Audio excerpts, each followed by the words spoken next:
সুনামগঞ্জের রঙ্গাচর ও বগুলা বিজিবির পৃথক দুটি অভিযানে ৬৫,১২,০০০ টাকার ভারতীয় শাড়ি ও গরু আটক। সুনামগঞ্জ প্রতিনিধি ২৮ বর্ডার গার্ড ব্যাটালিয়ন বিজিবির সুনামগঞ্জ সদর উপজেলার ২ নং রঙ্গাচর ইউনিয়নের সীমান্তবর্তী আশারকান্দি বিওপি সদস্যরা ভারতের বাংলাদেশের অভ্যন্তরে সীমান্ত পিলার ১২২২ এমপি হতে ১৫০ গজ সীমান্তবর্তী শাহপুর নামক স্থানে অভিযান চালিয়ে ৫১৬ পিস ভারতীয় শাড়ি আটক করা হয়েছে, যার বর্তমান বাজার মূল্যে ৫৮,২২,০০০ টাকা।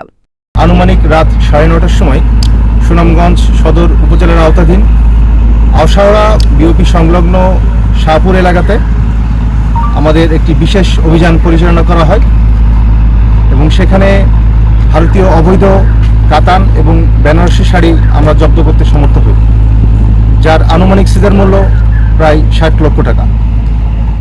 অপরদিকে জেলার দোয়ারাবাজার উপজেলার বাগানবাড়ি বিওপি কর্তৃক সীমান্ত পিলারের ১২২৮ এমপি হতে ৪০০ গাজ বাংলাদেশের অভ্যন্তরে বগলা নামক স্থানে অভিযান চালিয়ে ৮টি ভারতীয় গরু আটক করা হয়, যার বর্তমান বাজার মূল্যে ৬,৯০,০০০ টাকা। সোমবার ভোরে সদর উপজেলার রঙ্গাচর ইউনিয়নের আশারকান্দি বিওপির সদস্যরা এবং দোয়ারাবাজার উপজেলার বাগানবাড়ি বিওপি কর্তৃক পৃথক দুটি অভিযানে ভারতীয় বিপুল পরিমাণ শাড়ি ও ভারতীয় অবৈধ গরু আটক করা হয়।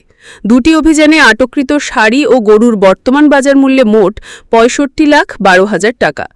এ ব্যাপারে ২৮ border guard battalion BGB Sunamganj অঞ্চলের অধিনায়ক AKM জাকারিয়া কাদির ঘটনার সত্যতা নিশ্চিত করে গণমাধ্যম কর্মীদের জানান, আমাদের বিজিবির উপর্ধতন সদর দফতরের নির্দেশনা অনুযায়ী সুনামগঞ্জের ৯০ কিলো সীমান্ত জুড়ে ১৯টি বিওপি সদস্যরা নিরাপত্তা রক্ষা, চোরাকালান প্রতিরোধে আভিযানিক কার্যক্রম ও গোয়েন্দা তৎপরতা অব্যাহত রাখা হয়েছে।